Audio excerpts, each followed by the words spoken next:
আকাশ কি পরিষ্কার থাকবে? ন্যাশনাল মেডিকেল কলেজ দেখুন একবার, শহরের একের পর এক সরকারি হাসপাতাল, এই মুহূর্তে জরুরি পরিষেবা সেখানে দেওয়া কি আদৌ সম্ভব হবে? এই হচ্ছে অবস্থা। এমার্জেন্সি থেকে শুরু করে একেবারে এক্সরে রুম পর্যন্ত বিভিন্ন ঘরের মধ্যে এভাবেই জল ঢুকে গিয়েছে। সৌমিত্র রায় সরাসরি রয়েছেন আমাদের সঙ্গে। সৌমিত্র, বেলা গড়াচ্ছে, ঘড়ি বলছে 7:15, মানুষজন ধীরে ধীরে পথে বেরোবেন, একটু পরেই শুরু হয়ে যাবে অফিস টাইম। এই মুহূর্তে ছবিটা একবার দেখি, জলমগ্ন অবস্থা, ইএম বাইপাসের ওপর দিয়ে প্রায় নদী বয়ে যাচ্ছে। কুসুমিতা, একদমই ইএম বাইপাস কসবা সংলগ্ন যে রাস্তায় আমি রয়েছি এই মুহূর্তে, কসবায় কলকাতা পুরসভার 67 নম্বর ওয়ার্ডের তোমাকে ছবিটা দেখাবো। দেখো, এটা রাস্তা না নদী দেখে বোঝার উপায় নেই, কারণ যে গাড়িগুলো আসছে, গাড়িগুলো আসার ফলে যে স্রোত তৈরি হচ্ছে, তুমি দেখো একের পর এক গাড়ি আসছে এবং যে স্রোত তৈরি হচ্ছে তাতে এই কলকাতা পুরসভার 67 নম্বর ওয়ার্ডের যে এলাকায় রাস্তাটা একেবারে নদীতে রূপান্তরিত হয়েছে। তোমাকে বলে রাখি যে এখানে যে রাস্তায় প্রায় হাঁটুর বেশি জল, শুধুমাত্র রাস্তায় নয়, এখানে রাস্তার দুধারে যে একাধিক দোকান রয়েছে সেই দোকানেও জল ঢুকে গিয়েছে। দোকানের মালিক যারা, তারা যেমনটা বলছেন যে কলকাতায় এর আগেও বৃষ্টিপাত হয়েছে, চলতি বর্ষার মরশুমেও বৃষ্টিপাত হয়েছে, কিন্তু দোকানে তাদের জল ঢোকেনি।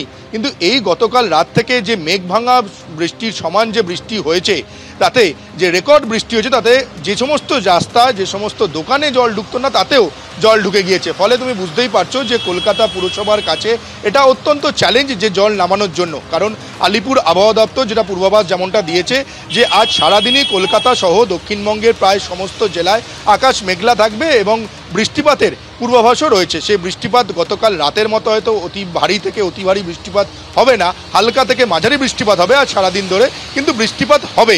ফলে তার ফলে যে জলের পরিমাণ, সেই জলের পরিমাণ বাড়বে এবং সময় যত এগোচ্ছে, অফিস টাইম এগিয়ে আসছে, অফিস টাইম হলে রাস্তায় মানুষজন, অফিস যাত্রী তাদের সংখ্যা বাড়বে। তার ফলে আজ সারাদিন যারা রাস্তায় বেরোবে কলকাতা শহরে, এই জল যন্ত্রণা তাদের ভোগ করতে হবে, সেই জল যন্ত্রণা নিয়েই তাদেরকে অফিস করতে হবে। এবং বেলা বাড়ার সঙ্গে সঙ্গে কলকাতা শহরে যে গাড়ির সংখ্যা, সেই গাড়ি চলাচলের সংখ্যা বাড়বে। তার ফলে কলকাতার একাধিক রাস্তায় আজ সারাদিন ধরেই ট্রাফিকের অত্যন্ত যে যানজট, সেই যানজটের ছবিটা দেখতে পাওয়া যেতে পারে। ফলে কলকাতা পুলিশের ট্রাফিক ডিপার্টমেন্টকে অ্যালার্ট করে দেওয়া হয়েছে যে আজ সারাদিন বিভিন্ন জায়গায় রাস্তায় যেন ট্রাফিক নিয়ন্ত্রণ করা হয়। কিন্তু সেটা কলকাতা পুলিশের কাছে অত্যন্ত চ্যালেঞ্জের, কারণ যে পরিমাণ বৃষ্টিপাত হয়েছে গতকাল রাত থেকে, রাত 11টা থেকে বৃষ্টিপাত শুরু হয়েছে। প্রথমে সেটা ঝিরিঝিরি বৃষ্টিপাত ছিল, যত সময় গড়িয়েছে রাত্রিবেলায় তত বৃষ্টিপাত পরিমাণ বেড়েছে এবং শেষ 5 ঘন্টায় রেকর্ড বৃষ্টিপাত হয়েছে। তার ফলে কলকাতার বিভিন্ন জায়গায় উত্তর থেকে দক্ষিণ, তপসিয়া, সায়েন্স সিটি, চেতলা, কালীঘাট, গড়িয়ায় সেখানে তো সবথেকে বেশি বৃষ্টিপাত হয়েছে এবং উত্তর কলকাতায় ঠনঠনিয়া, বিটি রোড একেবারে জলের তলায় চলে গিয়েছে। ফলে এই যে জল যন্ত্রণার ছবি, এবং তোমাকে যেটা সবথেকে বেশি তাৎপর্যপূর্ণ, একেবারে উৎসবের মুখে, বাঙালির শ্রেষ্ঠ উৎসব দুর্গাপুজো, আকাশে বাতাসে একেবারে পুজো পুজো গন্ধ। মুখ্যমন্ত্রী মমতা বন্দ্যোপাধ্যায় ইতিমধ্যেই একাধিক বড় পুজো মণ্ডপের উদ্বোধন করে দিয়েছেন তিনি। মানুষজন রাস্তায় নেমে পড়েছেন ঠাকুর দেখার জন্য।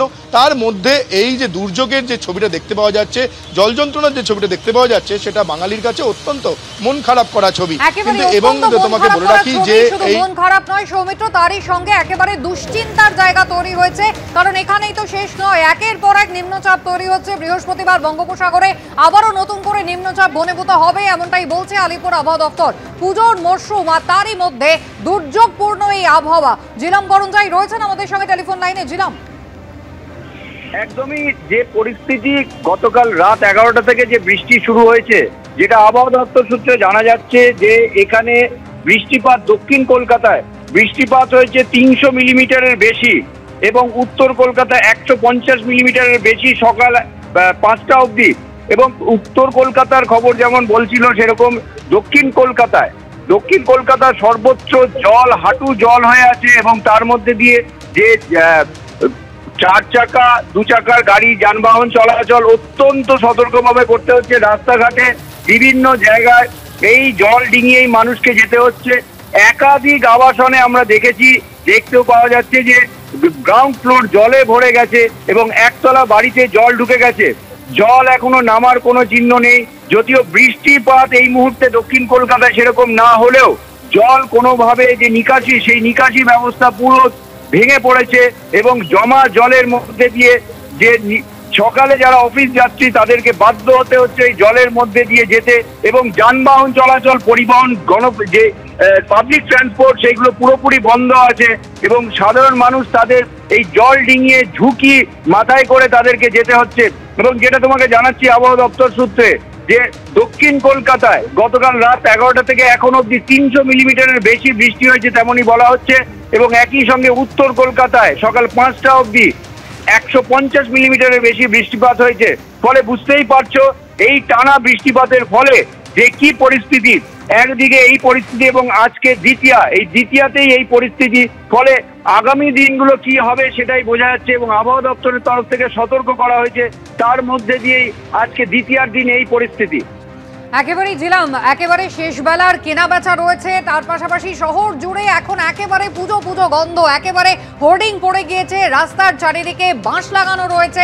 ইতিমধ্যেই মা এসে গিয়েছেন প্যান্ডেলে, কিন্তু দুর্যোগ চলছে এবং এখানেই শেষ নয়। আজকে দিনভর বৃষ্টি যেমন হতে পারে এমনটা আবহাওয়া দপ্তর বলছে, একই সঙ্গে কিন্তু বৃষ্টি আবারও নতুন করে ঘনীভূত হবে নিম্নচাপ বঙ্গোপসাগরে বৃহস্পতিবার থেকে, এবং ষষ্ঠী থেকে দশমী বৃষ্টি কখনো মাঝারি কখনো ভারী হবে এমনটাই বলা হচ্ছে। আর আজকের পরিসংখ্যান আপনাদের দিই, নজিরবিহীন বৃষ্টি হয়েছে টানা 5 ঘন্টায়।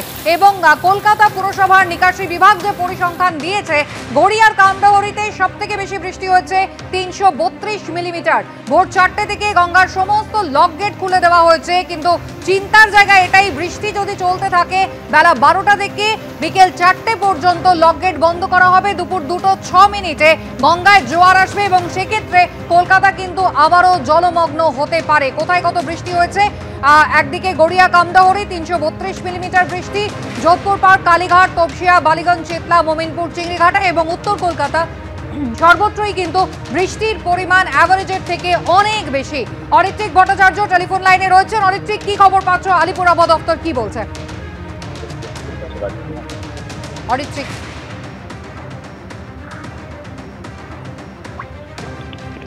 শোনা যাচ্ছে অরিত্রিক?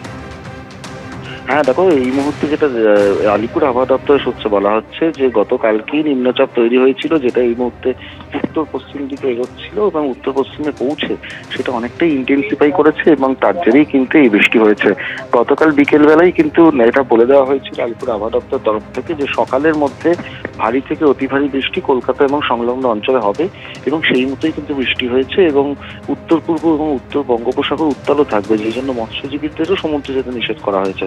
তার চেয়ে বড় কথা, এই নিম্নচাপের প্রভাব এখনো পর্যন্ত শেষ হয়নি, কিন্তু ইতিমধ্যেই বৃহস্পতিবার আরো একটি নিম্নচাপ যে হবে সেই সম্ভাবনার কথা কিন্তু বলে দেওয়া হয়েছে, এবং আগামী মঙ্গলবার আরো একটি ঘূর্ণাবর্তেরও সম্ভাবনা রয়েছে।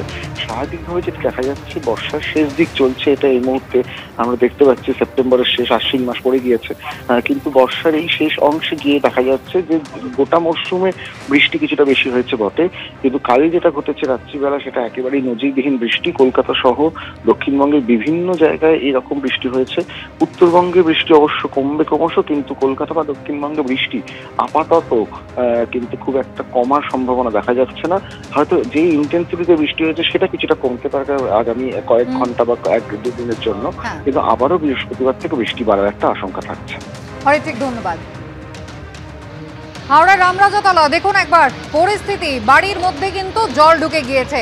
টানা 5 ঘন্টার রেকর্ড বৃষ্টি হয়েছে কলকাতায় এবং সংলগ্ন জেলাগুলিতে, এবং দক্ষিণবঙ্গে এই প্রবল বৃষ্টি কিন্তু আবারও হওয়ার সম্ভাবনা রয়েছে।